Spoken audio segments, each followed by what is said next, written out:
Hello everyone, welcome back to my channel. My name is Liv, and this is my August wrap-up. If I sound a little sniffly, I apologize. I did come down with COVID at the end of August, so I am in the midst of recovering still. I feel like you guys are very tall. Do you?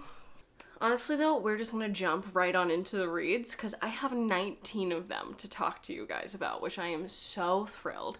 If you saw my last wrap-up between April and July, I read 4 books. So the fact that we made 19, heck yes, brother, you know what I'm saying? So let's just hop right on into the reads. I did start... There's a siren going by. I apologize if you can hear it. I started August with reading the shortest books on my TBR to try to correct how far behind I am on my reading goal for the year, which I haven't double checked in a hot minute. I still think it's about 13. Ooh, I have to read 12 more books to get back on track, but it was at like 33 when we began. So I started with Binti by Nnedi Okorafor. So in Binti, we are following a young woman named Binti, who she is the first of her people to get into this prestigious university like across the galaxy called the UMSA University. Binti's people, they never leave their land, so if she wants to go, she is going to have to forsake her whole family and just leave, which is exactly what she does in the dead of night. This first book just follows her on her like trip to the university and the Medusa, which are like these jellyfish aliens, so fun, who take over her spaceship, and it's her just trying to survive making it to this university to be able to learn. I give this 4 stars. I did really enjoy it, and I would continue on in this series. These first reviews are gonna be short because these are short books, so there's not a lot I can tell you. The next thing I picked up was something a friend gifted me a few years ago, and that is Lunch Poems by Frank O'Hara. Volume number 19. I didn't rate this because there are a lot of poems in here that are just like 1950s reference after 1950s reference, and I was like, I'm not Googling 10 things just to understand one of these poems. Yeah, I'll be the first to say I didn't get it. There were some that were fun or had lines that I loved. This one, Ave Maria, is I think maybe why my friend Nicole gave me this, because it starts, Mothers of America, let your kids go to the movies. And it's all about letting children go to the movies. One of these, though, I will say, ended with the line, you will never be mentally sober. And that line has literally been stuck in my head for 2 months. But just, like, the ones that I did understand, like, and be like, yeah, I could get it, were ones that, wouldn't it be funny if the finger had designed us to shit once a week, and all week long we'd get fatter and fatter, and then on Sunday morning, while everyone's in church, plop. Like, just so weird. That was from 1950 something. 1959. So I didn't rate this one, but I did read it. Okay, the next 2 things I picked up were Sagas Volume 1 and 2, and I am just gonna pick up all 12 volumes with this because I did end up reading all of these this month. Not all of them in the shortest books vlog. I did like finish some of them on the last day of the month, but I had originally read the first 3 of these when they came out, and then I had been slowly collecting, but like once they got popular, they went from being $11 to like $17, and I was like, girl, I just don't have that in me. So I did get the rest from the library, but this series is following these 2. This is a graphic novel series, which the art is honestly just like stunning every time. Fiona Staples really does that damn thing. Like, look at this little turtle guy fighting a war. Look at him go. But it's following these 2 lovers here who are on opposite sides of the war from Landfall and Wreath. Wreath is Landfall's moon, and they've been at war for like centuries. And they fall in love and they have a baby. And it's really just them like trying to fight for their family across this galaxy over all 12 of these volumes. This, I'm just gonna say, is like a 4.5 star series.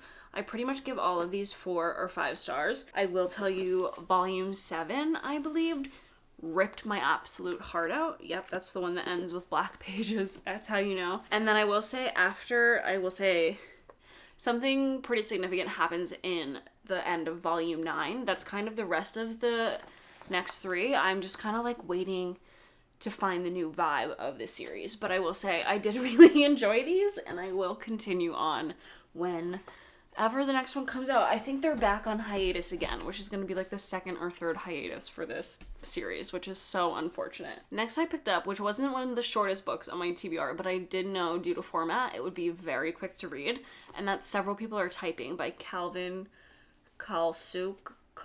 I don't really know. This whole novel is about a man who gets stuck in the Slack messaging system for his work Slack.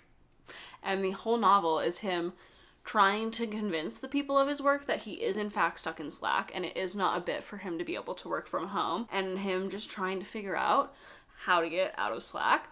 All the while you're also following everyone in their lives in this office, but still, again, all through Slack messages, as they're a PR company and they are currently helping this dog food company whose food somehow got poisoned and like killed multiple Pomeranians, and they're trying to help them with that. One of them believes the furniture in his office is doing weird things and that maybe the cleaning crew is up to it. And it was just so fun. I had absolutely not a clue where this was gonna go.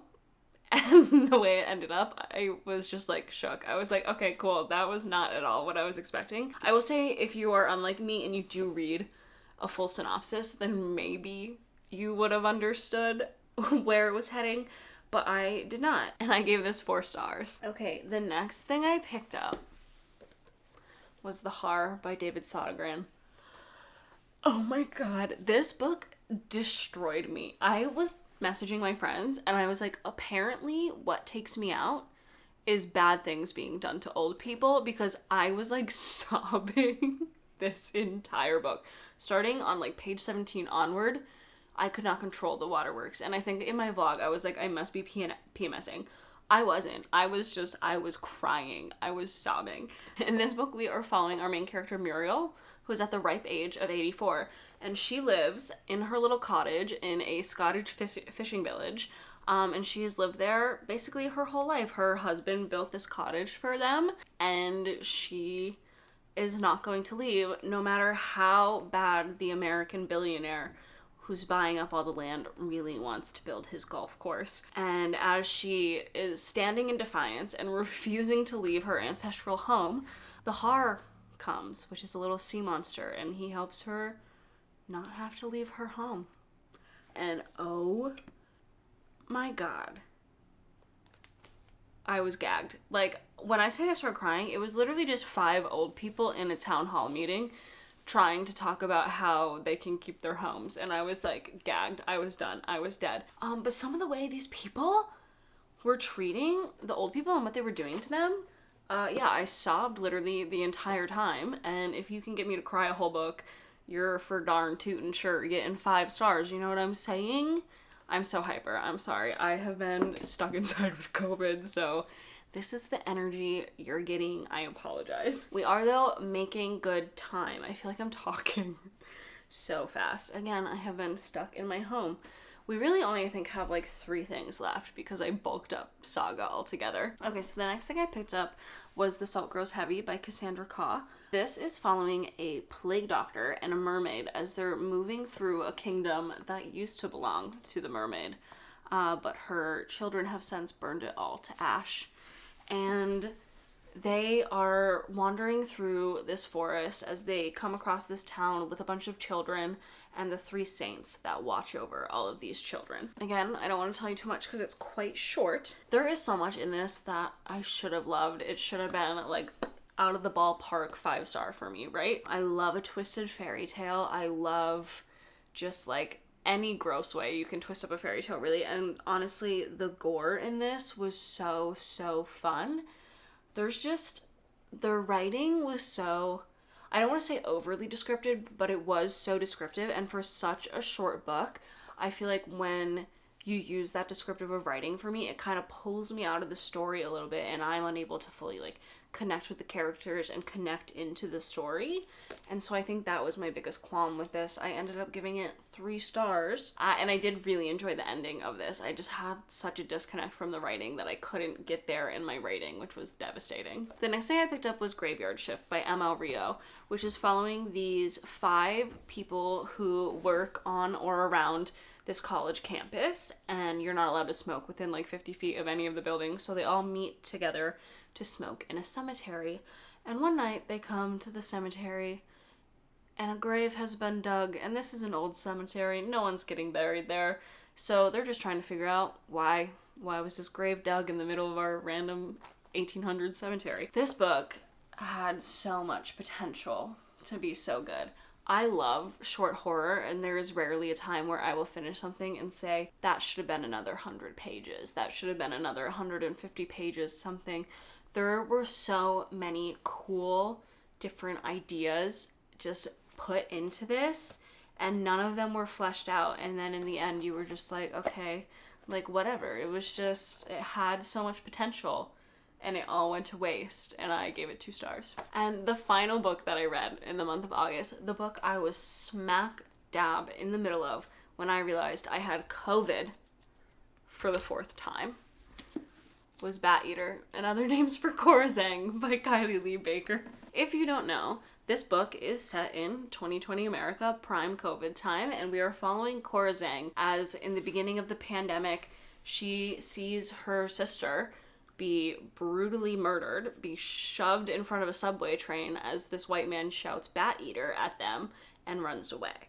And she later finds herself working for a cleaning company that is being outsourced to crime scenes. And she is cleaning up these crime scenes all around Chinatown, and all she can help but notice is that these are all East Asian women, men and women, that have either mysteriously died or committed suicide, and suddenly they start finding bats at the scene of every single crime that they're cleaning up. And so Cora and her friends, while in the middle of the Hungry Ghost Festival that happens every August, when you're supposed to pay your respects for your dead and feed them so their ghosts don't come back hungry, they are trying to figure out what exactly is going on in all of these crime scenes. This was so good. And I will say, I picked this up for a mood reading vlog that I actually just finished today. And I, in the vlog, was like ordering a COVID test to my house. And I was like, there's no way I actually have it. Where in my soul I knew, because my body has only ever felt like that the other times I've had COVID. But I was like, Kylie Lee Baker is just so good at putting you back in the paranoia of 2020, which she is. I will say our main character, Cora, is already, she doesn't like dirty things, so is already, prior to COVID, washing her hands a lot, paying attention to how much dirt and grime is around her. And so instantly being transported back into that, it was hard. I was like, once I had COVID, was like texting my friends and was like, am I like allowed to touch my library books? Like, can I do that? And they're like, Liv, we do know, it is 5 years later now. We do in fact know that it is only respiratory. You can't really get it by touch. And I was like, right.